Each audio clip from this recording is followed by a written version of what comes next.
ಕಾಂಗ್ರೆಸ್ ಕಡೆಯಿಂದ ನಾವು ವ್ಯವಸ್ಥೆ ಮಾಡಿದ್ರು ಕೂಡ ಇದರಲ್ಲಿ ರಾಜಕೀಯ ಇಲ್ಲ. ಇದು ಪಕ್ಷ ಎಲ್ಲ ಮುಖಂಡರು ಬಂದವರು ಒಂದೇ. ನೀವು ಎಂತದ್ದೇ ಹೋರಾಟ ಮಾಡಿ ಸಮುದಾಯದ ಪರವಾಗಿ ಬೇರೆ ಬೇರೆ ಸಂಘಟನೆಗಳು ಅವರೆಲ್ಲ ಬಿಜೆಪಿಯು ಅಷ್ಟೇ ಸಮುದಾಯದ ರಾಜಕೀಯ ಪಕ್ಷ ತನ್ನ ಹೋರಾಟಕ್ಕೆ ನಾವು ಅದು ಸರ್ಕಾರವಾಗಿ ಇಷ್ಟೇ ಅದು ಮಾಡಿ ಏನೂ ಇಲ್ಲ. ಆವತ್ತಿನ ಹೋರಾಟ ಕಾಂಗ್ರೆಸ್ ಪಕ್ಷದ ಹೋರಾಟ, ಸರ್ಕಾರ ಕಾಂಗ್ರೆಸ್ ಪಕ್ಷದ ಹೋರಾಟಕ್ಕೆ ನೀವು ಯಾಕೆ ಏನ್ ಹೇಳ್ತಾರೆ ಅದನ್ನು ಕೇಳ್ತಾ ಇಲ್ಲ. ಅವ್ರೇನಾದ್ರು ಸಿನಿಮಾ 70 ತೆಗೆದ್ರಲ್ಲ ಆ ರೀತಿ ತೆಗೆದು ಆಯ್ತು. ನೀವು 7C ನಲ್ಲಿ ನಮ್ಗೆ ವಂಚನೆ ಇದ್ದಿದ್ದೇನೆ ದಲಿತರ ಶ್ರೇಯೋಭಿವೃದ್ಧಿಗೆ ಆ ಹಣವನ್ನು ಬಳಕೆ ಮಾಡಿದ್ರೆ ಯಾರು ಕೇಂದ್ರ ಸರ್ಕಾರದ ಪರ್ಮಿಷನ್ ಬೇಕಾಗಿಲ್ಲ. ನೀವು ವಂಚನೆ ಮಾಡ್ತಿದ್ರೆ ರಾಜ್ಯ ಸರ್ಕಾರ ತಕ್ಷಣ ಪ್ರಾರಂಭ ಮಾಡಬೇಕು. ನೀವು ಮಾಡ್ತಾ ಇರ್ತಕ್ಕಂಥ ತಪ್ಪುಗಳನ್ನಷ್ಟೇ ನಾವು ಈಗ ನಿಮ್ಮದೇ ಸರ್ಕಾರ ನಾವು ತಪ್ಪು ಸಂಘಟನೆ ಅಂತ ಮಾಡ್ತೇವೆ.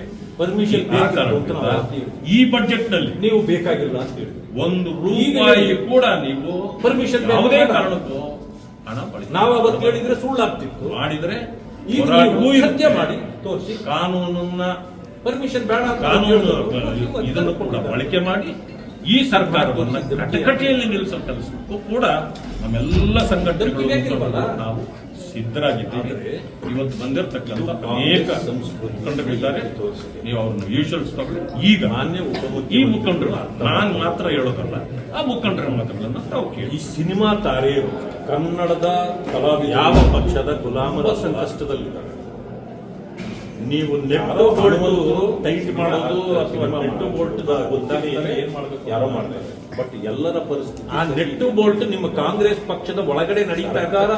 ಪರವಾಗಿ ನಿಮ್ಮ ಸಮಸ್ಯೆಗಳು ಪ್ರೋತ್ಸಾಹ ಕೂಡ ಅಲ್ಲಿ ನೆಟ್ಟು ಬೋಲ್ಟ್ ಅನ್ನ ತಿರುಗಿಸ್ತೀನಿ ಅಂತ ಇದು ಯಾವ ಕಾಳಜಿ ಇದೆ ಇವರಿಗೆ ಸಿನಿಮಾದವರನ್ನ? ಅಂದ್ರೆ ಅವ್ರನ್ನ ವಿರೋಧಿಸ್ತಾ ಇದ್ದಾರೆ. ಬೋಲ್ಟ್ ತಿರುಗಿಸಕ್ ಹೋದ್ರೆ ಅವರನ್ನ ದಮನ ಮಾಡತಕ್ಕಂಥ ಸರ್ಕಾರದ ನೆಟ್ಟು ಬೋಲ್ಟ್ ಬೇರೆಯವರೆಲ್ಲ ಸೇರಿ ತಿರುಗಿಸ್ತಾರೆ ಅನ್ನೋ ಮಾತನ್ನ ನಾನು ಹೇಳೋದ್ರಲ್ಲ. ಯಾವ್ದಲ್ಲ ಈ ಸರ್ಕಾರ ಕೈ ಹಾಕಬಾರ್ದು ಅಂತ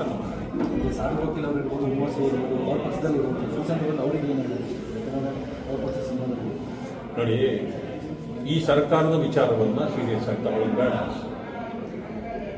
ಕಲಾವಿದರಿಗೆ ಅನ್ಯಾಯ ಆಗ್ಲಿಕ್ಕೆ ನಾವು ಬಿಡೋದಿಲ್ಲ.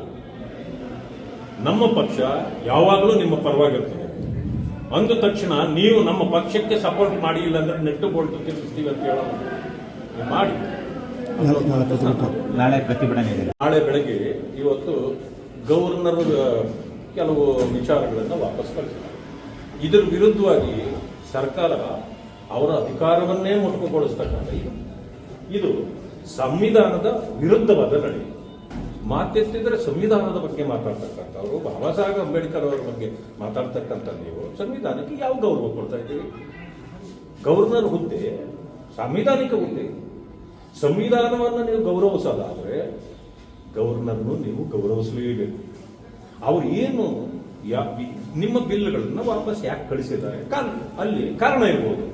ಅವರು ಕಾರಣ ಕೊಡಿ ಅಂತ ಕೇಳಿದಾಗ ನೀವು ಕಾರಣ ಕೊಡಬೇಕಾದ್ರು ಅವರ ಮೇಲೆ ಗದಾ ಪ್ರಹಾರ ಮಾಡೋದು ಇದು ಸಂವಿಧಾನಿಕ ಹುದ್ದೆಯಲ್ಲಿರ್ತಕ್ಕಂಥವ್ರಿಗೆ ಮಾಡುವ ಅಪಚಾರ, ಸಂವಿಧಾನಕ್ಕೂ ಮಾಡತಕ್ಕಂಥ ಅಪಚಾರ. ಧನ್ಯವಾದ.